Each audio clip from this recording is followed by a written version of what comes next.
زوجها وبث منهما رجالا كثيرا ونساء واتقوا الله الذي تساءلون به والأرحام إن الله كان عليكم رقيبا يا أيها الذين آمنوا اتقوا الله وقولوا قولا سديدا يصلح لكم أعمالكم ويغفر لكم ذنوبكم ومن يطع الله ورسوله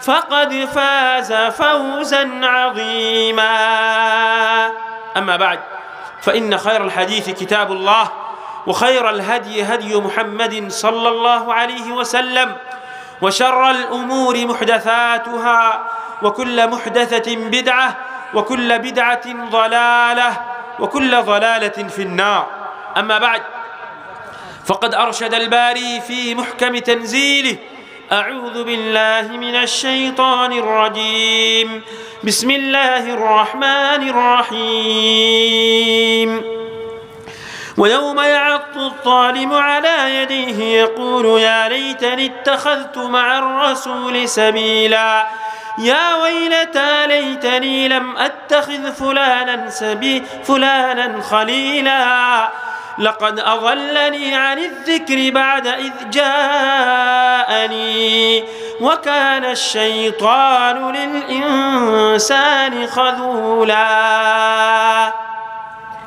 رب اشرح لي صدري ويسر لي أمري واحلل عقدة من لساني يفقه قولي رب زدني علما اللهم علمنا ما ينفعنا وزدنا علما وعملا صالحا متقبلا आज के सभार যোগ্যতম সভাপতি মহাশয় মঞ্চে উপবিষ্ট উলামা মাশায়েখ ফুদালা এবং আমার সামনে বসে থাকা অত্র এলাকার দিন দরদি সুপ্রিয় ভাই ও বাবা জীবন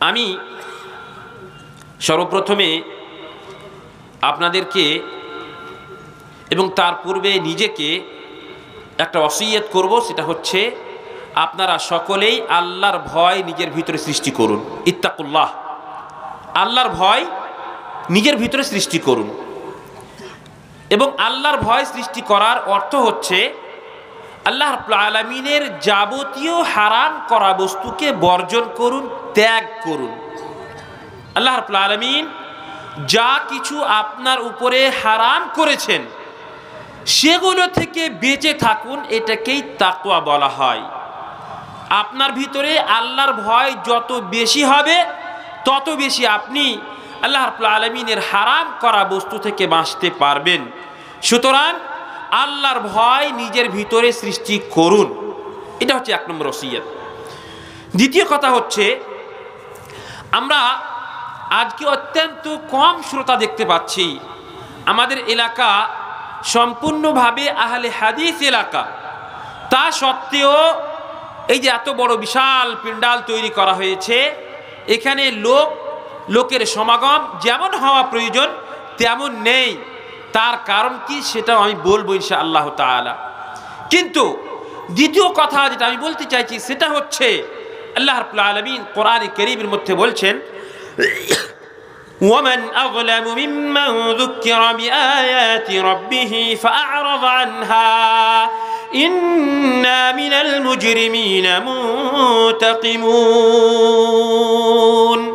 তার থেকে বড় অপরাধী তার থেকে বড় অন্যায়কারী আর কে হতে পারে যাকে আল্লাহ রাব্বুল আলামিনের আয়াতকে স্মরণ করিয়ে দেওয়া হলো আল্লাহ রাব্বুল আলামিনের কথাকে মনে করিয়ে দেওয়া হলো কোরআন এবং হাদিসের বার্তা তাকে পৌঁছে দেওয়া হলো তা সত্ত্বেও সুম্মা আ'রাযা আনহা কিন্তু সেখান থেকে সে ইরাজ করলো দূরে সরে গেল তার উপরে সে আমল করলো না কোরআন এবং হাদিসকে তার জীবনে বাস্তবায়ন করলো না তার থেকে বড় অপরাধী আর কেউ হতে পারে না আল্লাহ বলছেন এরা হচ্ছে মুজরিম এরা হচ্ছে বড় অপরাধী এবং কিয়ামত দিবসে এদের কাছ থেকে আমি বদলা নেব, মানে এদেরকে জাহান্নামে নিক্ষেপ করবে আল্লাহ রাব্বুল আলামিন। সুতরাং কোরআন এবং হাদিসের বার্তা আমাদের কাছে পৌঁছে যাওয়ার পরে আমাদের জন্য কোনো অবকাশ থাকে না যে আমরা সেটাকে নিজের জীবনে বাস্তবায়ন করব না। সুতরাং এতক্ষণ পর্যন্ত যে সমস্ত মূল্যবান আলোচনা আপনারা শ্রবণ করলেন, সেই সমস্ত কথাকে শুধুমাত্র এক কান দিয়ে আর এক শুনে আরো এক কান দিয়ে যদি আমরা বের করে দিই, তবে আমাদের মধ্যে আর সেই কাফেরদের মধ্যে কোনো পার্থক্য থাকবে না, যাদের সম্পর্কে আল্লাহ রাব্বুল আলামিন কোরআনে কারীমের মধ্যে বলে দিয়েছেন, ওয়ালাউ আন্নাহুম ফাআলু মা ইউআযুনা বিহি লাকানা খায়রান লাহুম ওয়া আশাদ্দা তাসবীতা। তাদেরকে যে সমস্ত ওয়াজ করা হচ্ছে, নসিহত করা হচ্ছে, কোরআন এবং হাদিসের কথা তাদেরকে পৌঁছে দেওয়া হচ্ছে, তারা যদি তার উপরে আমল করত তাহলে তাদের জন্য ভালো হতো। সুতরাং আমাদেরকে শুধুমাত্র কোরআন হাদিস শোনার জন্য অথবা উলামায়ে কিরামদেরকে মূল্যায়ন করার জন্য যদি আমরা এসে থাকি, তাহলে আমাদের কোনো লাভ হবে না। আমাদেরকে কোরআন এবং হাদিসের আলোচনা শুনে ভালোর দিকে পরিবর্তন করার প্রতিজ্ঞা করতে হবে, তবেই আমরা প্রকৃতভাবে উম্মতে মুসলিমা হতে পারবো। তাই আল্লাহ রাব্বুল আলামিন কোরআনে কারীমের মধ্যে বলছেন, ইন্নাল্লাহা লা ইউগাইয়িরু মা বিকওমিন হাত্তা ইউগাইয়িরু মা বিআনফুসিহিম। আল্লাহ রাব্বুল আলামিন কোনো জাতিকে, কোনো সম্প্রদায়কে, কোনো কওমকে অতক্ষণ পর্যন্ত পরিবর্তন করেন নাই যতক্ষণ পর্যন্ত তারা নিজেকে পরিবর্তন করেছে। আপনি যদি নিজে পরিবর্তন না হন, তাহলে আকাশ থেকে ফেরেশতা এসে আপনার কান ধরে পরিবর্তন করবেন, এই কাজ কিন্তু হবে না। সুতরাং কোরআন এবং হাদিসের আলোচনা শুনে নিজেকে ভালোর দিকে পরিবর্তন করা, এটাই হচ্ছে একজন মুমিনের পরিচয়। তাই আল্লাহ রাব্বুল আলামিন কোরআনে কারীমের মধ্যে বলছেন, ইন্নামাল মুমিনুনা আল্লাযীনা ইযা যুকিরাল্লাহ ওয়াজিলাত কুলুবুহুম ওয়া ইযা তুলিয়াত আলাইহিম আয়াতুহু যাদাতহুম ঈমানা ওয়া আলা রাব্বিহিম ইয়াতাওয়াক্কালুন।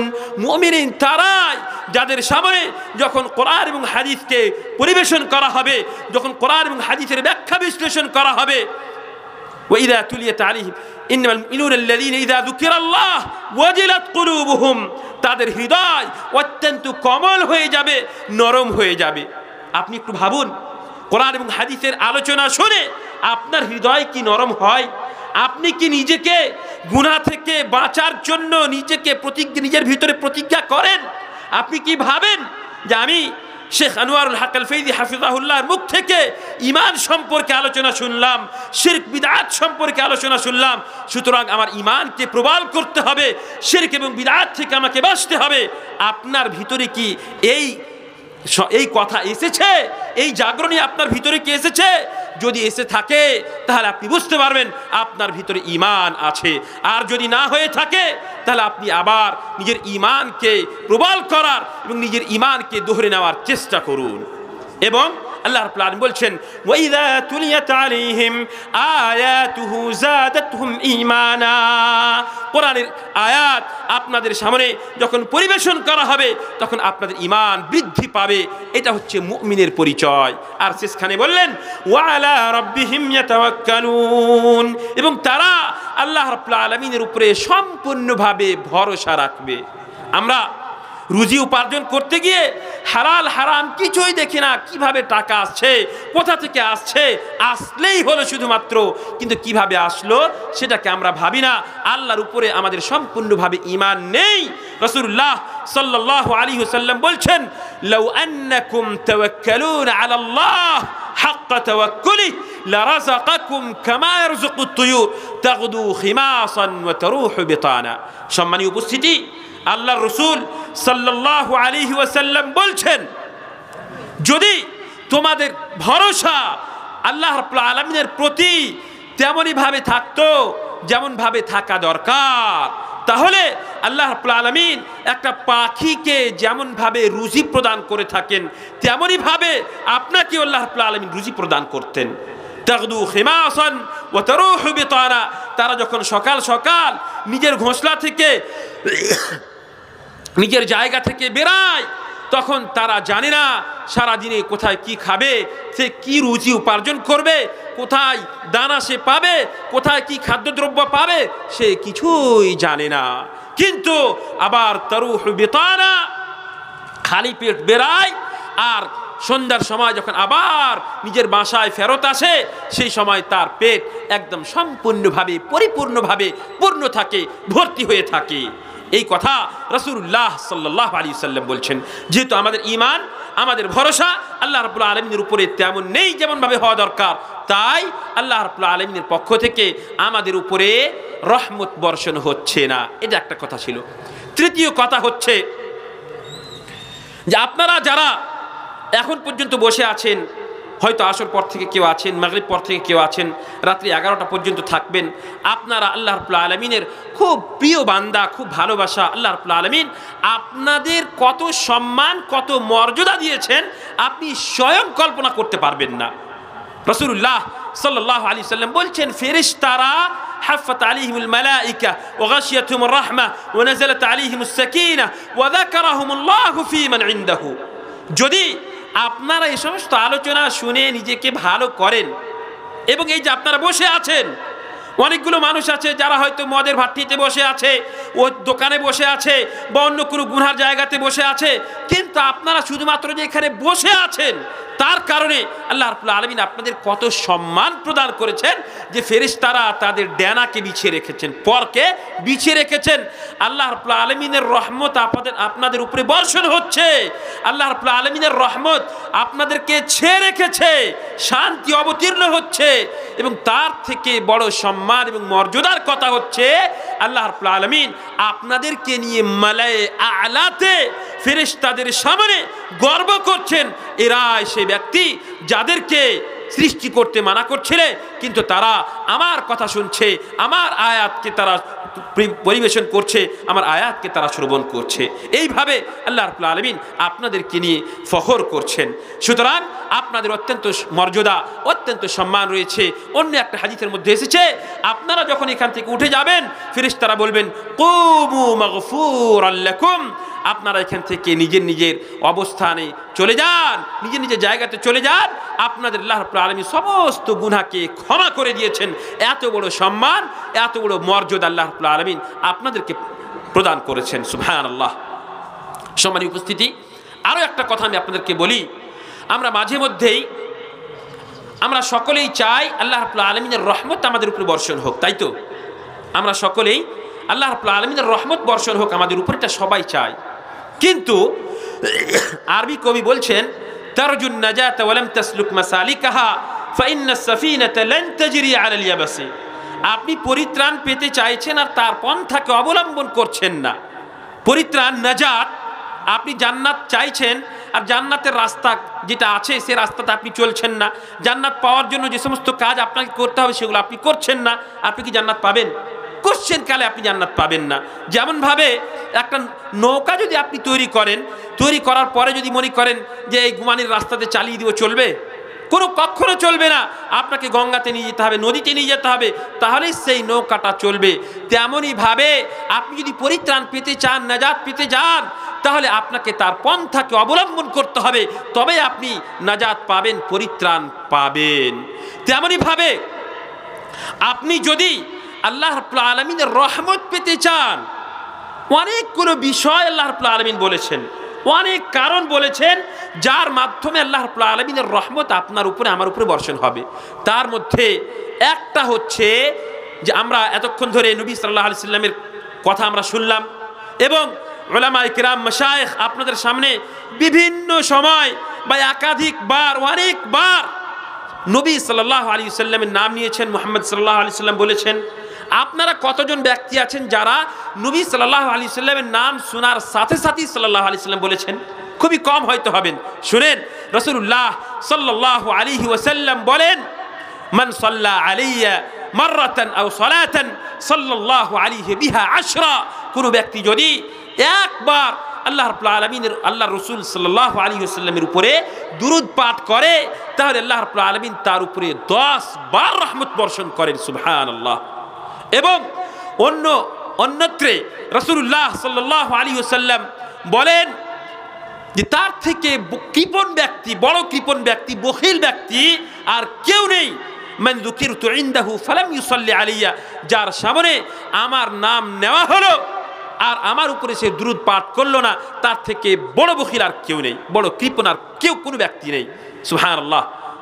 আর এছাড়া নবী সাল্লাল্লাহু আলাইহি সাল্লামের উপরে এই সম্পর্কে অনেকগুলো হাদিস আছে, কিন্তু একটা গুরুত্ব আপনি বুঝতে পারবেন যে নবী সাল্লাল্লাহু আলাইহি সাল্লামের উপরে দুরূদ পাঠ করার গুরুত্ব কত বেশি বা অপরিহার্য এই বিষয়টা, এটা আপনি এটা দিয়ে বুঝতে পারবেন যে আপনারা জুমার নামাজে, জুমার সালাত যখন আদায় করতে যান, তো ইমাম সাহেব বা খতিব সাহেব তার বক্তব্যের মাধ্যমে বিভিন্ন সময় নবী সাল্লাল্লাহু আলাইহি সাল্লামের নাম নিয়ে থাকেন বিভিন্ন সময়। এবার আপনি জানেন অবশ্যই যে খুতবা চলাকালীন আপনি সুবহানাল্লাহ, আলহামদুলিল্লাহ, লা ইলাহা ইল্লাল্লাহ যিকর আযকার করা কি আপনার জন্য বৈধ? যিকর আযকার আপনি করতে পারবেন না। খুতবা চলাকালীন আপনার উপরে ওয়াজিব হচ্ছে খুতবা শুনবেন, আপনি যিকর আযকার করতে পাবেন না। কিন্তু যদি খতিব সাহেব নবী সাল্লাল্লাহু আলাইহি ওয়াসাল্লামের নাম নেন, তবে আপনার উপরে অপরিহার্য যে আপনি সঙ্গে সঙ্গে মনে মনে সাল্লাল্লাহু আলাইহি ওয়াসাল্লাম বলবেন। নবী সাল্লাল্লাহু আলাইহি ওয়াসাল্লামের উপরে দুরূদ পাঠ করার এত বেশি ফজিলত, এত গুরুত্ব এবং এত প্রয়োজন।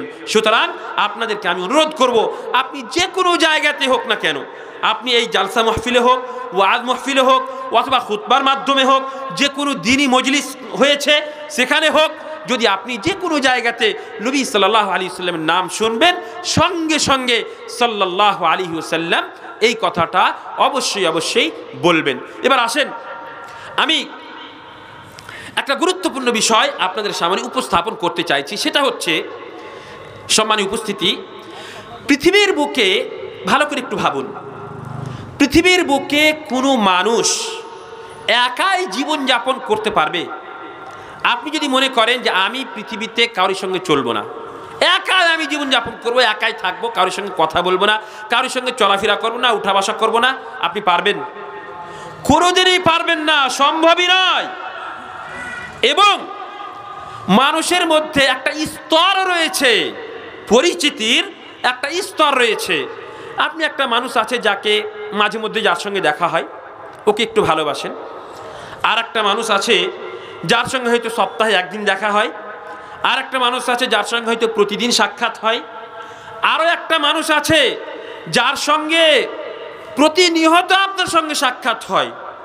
আরও একটা মানুষ আছে, দেখেন আপনারা মনে মনে ভাবেন এগুলো, যে কোনো মানুষ, কোনো ব্যক্তি অবশ্যই আছে এরকম, যার সঙ্গে আপনি প্রত্যেকটা সুখের দুঃখের কথাকে শেয়ার করে থাকেন, ব্যক্ত করে থাকেন, বলে থাকেন।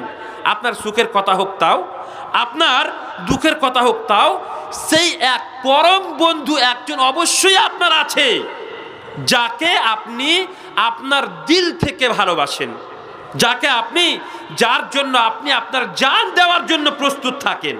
এইরকম প্রত্যেকটা মানুষের কেউ না কেউ থাকে যাকে বন্ধু বলা হয়, যাকে বন্ধু বলা হয়। আরবি ভাষাতে এই বন্ধুত্বের জন্য অনেকগুলো শব্দ আছে। আরবি ভাষাতে বন্ধুত্বের জন্য অনেকগুলো শব্দ আছে।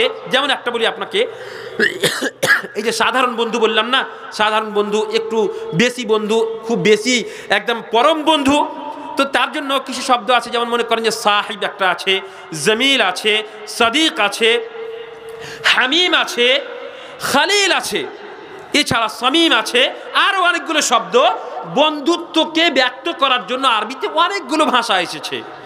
তার মধ্যে সর্বোচ্চ স্তর, বন্ধুত্বের সর্বোচ্চ স্তরকে ব্যক্ত করার জন্য, বলার জন্য যে শব্দটা ব্যবহার করা হয়েছে সেটা হচ্ছে আল খালিল, আল খুল্লাহ বলা হয় এটাকে, যার জন্য আপনি আপনার জান দেওয়ার জন্য সদা সর্বদা প্রস্তুত থাকবেন। তো এই যে বন্ধু আপনার আছে, এই বন্ধুর বৈশিষ্ট্য কি হওয়া দরকার? আজকে এই যে আমাদের এই জালসাতে তুলনামূলক কম মানুষ দেখতে পাচ্ছি আমরা, অথচ এখানে যদি এই দ্বীনি মাহফিল না হয়ে কোনো নেতার মাহফিল হতো, অথবা কোনো নাচ বাজনা, নাসআলুল্লাহ আল আফিয়া ওয়াস সালামা, আল্লাহ রাব্বুল আলামিন আমাদেরকে বাঁচিয়ে রাখুন, এই মাহফিল যদি হতো তাহলে দেখতেন যে অনেকগুলো মানুষ এখানে উপস্থিত থাকতো, আপনি জায়গা দিতে পারতেন না। কিন্তু দ্বীনি মাহফিল, তার জন্য এখানে মানুষের সংখ্যা, মানুষের সমাগম অত্যন্ত কম। ওইগুলো যদি অন্য প্রকার যদি এই মজলিসটা হতো, তাহলে তাদের বন্ধুরা বলতো, এই বন্ধু চলো না, এই ভাই চলো না, ওখানে অমুক লোক আসছে, অমুক হিরো আসছে, অমুক লোক আসছে, চলো ওখানে যেত। কেন? তার বন্ধুর প্রভাব তার উপরে বিস্তার করত, তার বন্ধুর প্রভাব তার উপরে বিস্তার করত। এই যে আপনারা কিছু শ্রেণীর কিছু সংখ্যক মানুষ এখানে উপস্থিত আছেন, আপনারা ভালো মানুষ, আপনাদের বন্ধু ভালো, তার জন্য আপনারা এখানে এসেছেন। কিন্তু যাদের বন্ধু ভালো নয়, তাদেরকে হয়তো বলেছে যে কি করতে যাবি ওখানে, জালসা শুনে কি হবে, মাওলানারা তো ওই পুরাতন কথাই বলবে, কি করতে আমরা যাব, এই কথা বলে অনেক মানুষ হয়তো এই জালসাতে উপস্থিত হয়নি। এই জন্য আমি আপনাদের সামনে কয়েকটা মূল্যবান এবং গুরুত্বপূর্ণ কথা কোরআন এবং হাদিস থেকে রাখবো, যেখানে আপনার বন্ধু কেমন হবে এই সম্পর্কে আল্লাহ রাব্বুল আলামিন যে সমস্ত আয়াত, কিছু আয়াত আমি আপনাদের সামনে উপস্থাপন করবো ইনশাআল্লাহ তাআলা, এবং কয়েকটা হাদিস বলে আমার বক্তব্য ইতি করবো ইনশাআল্লাহ তাআলা। দেখেন, কোরআনের মধ্যে আল্লাহ রাব্বুল আলামিন বলছেন, ويوم يعض الظالم على يديه يقول يا ليتني اتخذت مع الرسول سبيلا يا ويلتى ليتني لم أتخذ فلانا خليلا لقد أضلني عن الذكر بعد إذ جاءني وكان الشيطان للإنسان خذولا سبحان الله الله رب العالمين বলছেন, অপরাধীরা ওয়াউমা ইয়াত্তু যালিমু আলা ইয়াদাইহি, অপরাধীরা কিয়ামতের দিন নিজের নিজের আঙ্গুলগুলোকে দাঁতের ভিতরে ঢুকিয়ে চিবাবে আর বলবে, ইয়া লাইতানি ইত্তাখাযতু মা'আর রাসূলি সাবিলা, হায় আফসোস, আমি যদি রাসূল সাল্লাল্লাহু আলাইহি ওয়াসাল্লামের পন্থাকে অবলম্বন করতাম, তাহলে আমাকে আজকে এই দৃশ্য দেখতে হতো না। ইয়া ওয়াইলাতা লাইতানি লাম আত্তাখিয ফুলানান খলিলা, হায় আফসোস, আমি যদি আপনার এই পৃথিবীর যে পরম বন্ধু ছিল সেই বন্ধুর সম্পর্কে আপনি বলবেন, হায় আফসোস, আমি যদি অমুককে নিজের পরম বন্ধু না বানাতাম। লাকাদ আযাল্লানি আনিয যিকরি বা'দা ইয জাআনি, এবং এই পৃথিবীতে আপনি তার কথা মেনেছিলেন, তার অনুসরণ করেছিলেন, যেখানে আপনাকে যেতে বলেছিল সেখানে আপনি গিয়েছিলেন, যে কাজ করতে বলেছিল সেই কাজ আপনি করেছিলেন, হারাম হালাল বলে আপনার কাছে কোনো পার্থক্য ছিল না, আপনার বন্ধু যেটা বলেছে সেটা আপনি করেছেন। তাই আপনি কিয়ামতের দিন এই নিজের হাতগুলোকে, আঙ্গুলগুলোকে নিজের মুখের ভিতরে ঢুকিয়ে বলবেন কি, যে আমাকে সে আল্লাহ রাব্বুল আলামিনের পক্ষ থেকে উপদেষ্টা বানিয়ে আসা সত্ত্বেও আমাকে পথভ্রষ্ট করে দিয়েছিল, এই কথা আপনি কিয়ামতের দিন বলবেন। এবং শুনে রাখেন, শয়তান হচ্ছে আপনার পরম শত্রু, এই কথা আল্লাহ রাব্বুল আলামিন কোরআনে কারীমের মধ্যে বলে দিয়েছেন।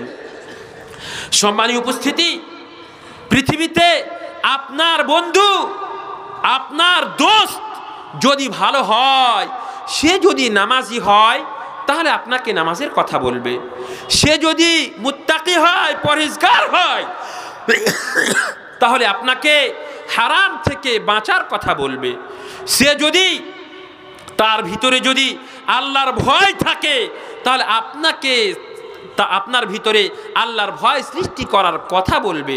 এবং এর বিপরীত যদি হয়, আপনার বন্ধু যদি সিগারেট খোর হয়, বিড়ি খোর হয়, যেগুলো হারাম বস্তু, মদ খোর হয়, তারি খোর হয়, নামাজ চোর হয়, রোজা চোর হয়, সুদের ব্যবসায় লিপ্ত থাকে, তাহলে আপনি জেনে রাখুন আপনিও তেমনই হয়ে যাবেন, আপনিও তেমনই হয়ে যাবেন।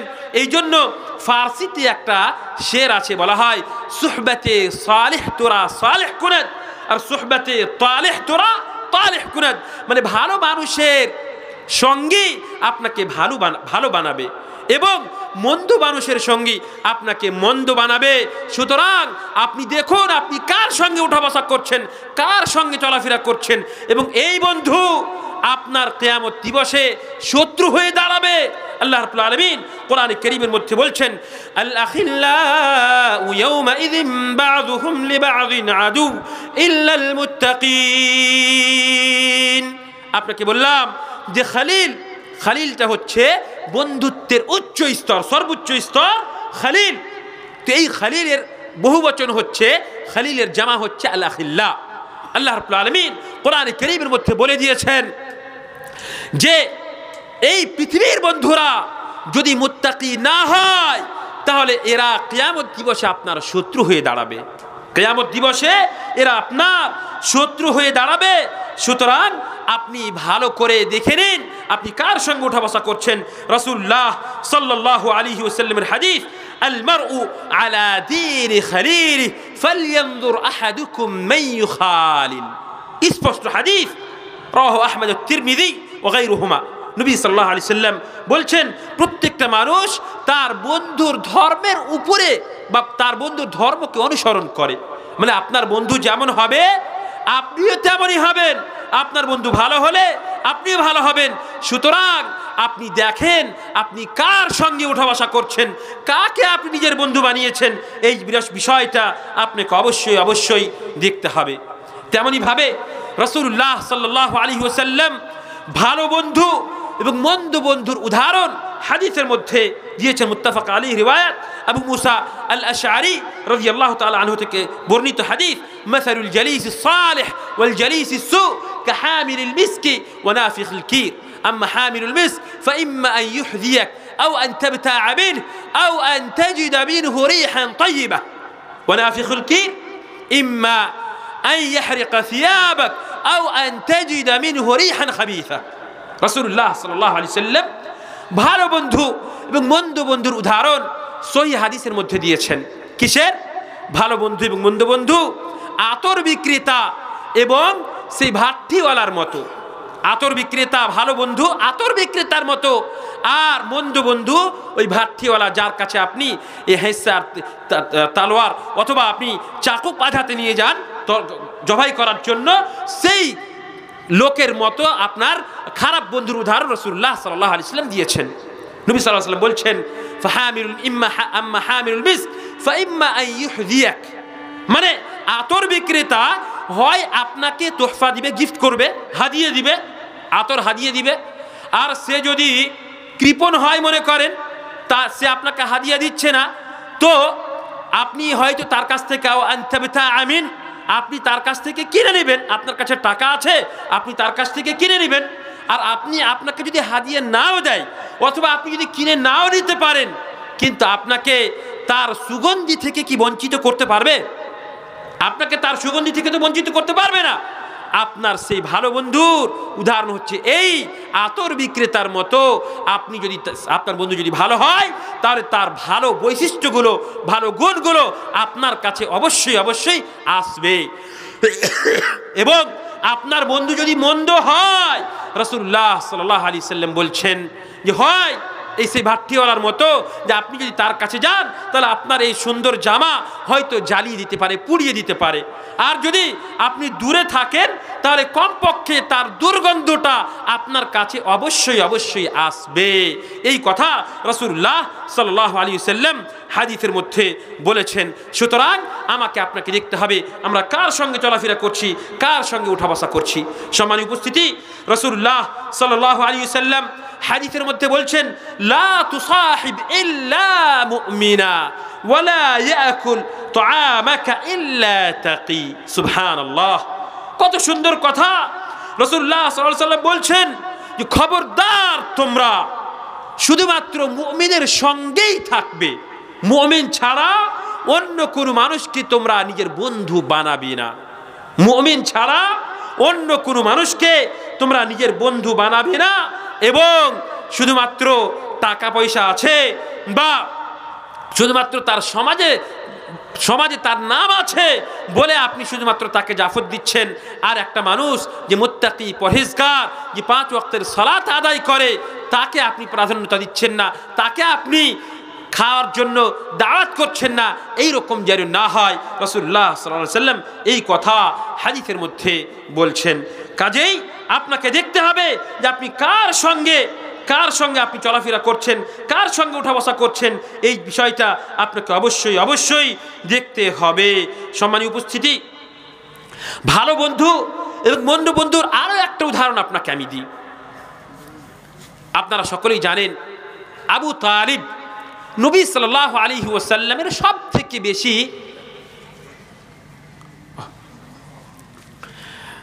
সময় যেহেতু শেষ হয়ে গিয়েছে, তাই আমি আমার কথাকে আর আগে বাড়াচ্ছি না, কিন্তু আপনাদেরকে আমি শুধুমাত্র বলে দিতে চাই যে নবী সাল্লাল্লাহু আলাইহি সাল্লাম আবু তালিবকে শেষ মুহূর্তে পর্যন্ত বলেছিলেন যে কুল ইয়া আম কালিমাতান কুল ইয়া আম লা ইলাহা ইল্লাল্লাহ কালিমাতান আশহাদু লাকা বিহা ইনদাল্লাহ। আমার চাচা যান, আপনি শুধুমাত্র লা ইলাহা ইল্লাল্লাহ পড়ে নেন, আমি আপনার জন্য কিয়ামত দিবসে সিফারিশ করব। কিন্তু সেখানে আবু জাহাল আর আব্দুল্লাহ ইবনে উমাইয়া ইবনুল মুগীরা, এরা দুইজন যেহেতু তার পরম বন্ধু ছিল, সাথী ছিল, এরা মৃত্যু কালেও শেষ কালেও তারা বলতে থাকলো যে আপনি আতারগাম আন মিল্লাতি আব্দুল মুত্তালিব, শেষ মুহূর্তে তুমি নবী সাল্লাল্লাহু তোমার দিন আব্দুল মুত্তালিব ধর্মকে ছেড়ে দিয়ে বেদিন হয়ে যাবে। শেষ মুহূর্তে সে বেদিন মানে আব্দুল মুত্তালিবের ধর্মের উপরে, কুফরের উপরে, শিরকের উপরে সে মারা গেল। সুতরাং এই বন্ধুর প্রভাব আপনার মৃত্যু পর্যন্ত আপনার উপরে পড়বে। এই জন্য আপনাকে দেখতে হবে আপনি কার সঙ্গে উঠা বসা করছেন, কার সঙ্গে উঠা বসা চলাফেরা করছেন। আপনি যার সঙ্গে চলাফেরা করছেন সে 5 ওয়াক্তের সালাত মসজিদে আদায় করছে তো, সে হারাম থেকে বাঁচছে তো, সে পিতামাতার সেবা করছে তো, তার বাড়ির মহিলারা পর্দানাসী তো, এবং সে হারাম থেকে বাঁচছে তো। এই যে বিষয়গুলো আপনাকে অবশ্যই দেখতে হবে। তারপরে আপনাকে তাকে বন্ধু বানাতে হবে। এবং আমাদের মধ্যে প্রত্যেকটা মানুষ অবশ্যই কেউ না কেউ কাউরই বন্ধু রয়েছে। সুতরাং আমাদের সকলকেই মুত্তাকি এবং পরহেজগার হতে হবে, যেন আমরা সকলেই একে অপরকে বন্ধু বানাতে পারি এবং কিয়ামত দিবসে সকলেই যেন আমরা জান্নাতে আল্লাহ রাব্বুল আলামিনের কাছে জায়গা পেতে পারি। এইভাবে আমাদেরকে বন্ধু বানাতে হবে। আল্লাহ রাব্বুল আলামিনের কাছে পরিশেষে দোয়া করি, আল্লাহ রাব্বুল আলামিন আমাদের সকলকেই কোরআন এবং হাদিসকে নিজের জীবনে সম্পূর্ণরূপে বাস্তবায়ন করার তৌফিক প্রদান করেন, আমিন। নবী সাল্লাল্লাহু আলাইহি ওয়াসাল্লামের জীবনীকে আমাদের জীবনে বাস্তবায়ন করার তৌফিক প্রদান করেন, আমিন। আমরা যেন নিজের ভিতরে আল্লাহর ভয় সৃষ্টি করতে পারি, হারাম থেকে বাঁচতে পারি, তার তৌফিক প্রদান করেন, আমিন। আমরা যেন রাসূলুল্লাহ সাল্লাল্লাহু আলাইহি ওয়াসাল্লামের জীবনীকে নিজের জীবনে বাস্তবায়ন করতে পারি, তার তৌফিক প্রদান করেন, আমিন। আমরা যেন ভালো হতে পারি, মুত্তাকি এবং পরহেজগার হতে পারি, এবং রাসূলুল্লাহ সাল্লাল্লাহু আলাইহি ওয়াসাল্লামের উপরে বেশি করে দুরূদ পাঠ করতে পারি, তার তৌফিক প্রদান করেন, আমিন। এবং ভালো বন্ধু চয়ন করতে পারি, নিজে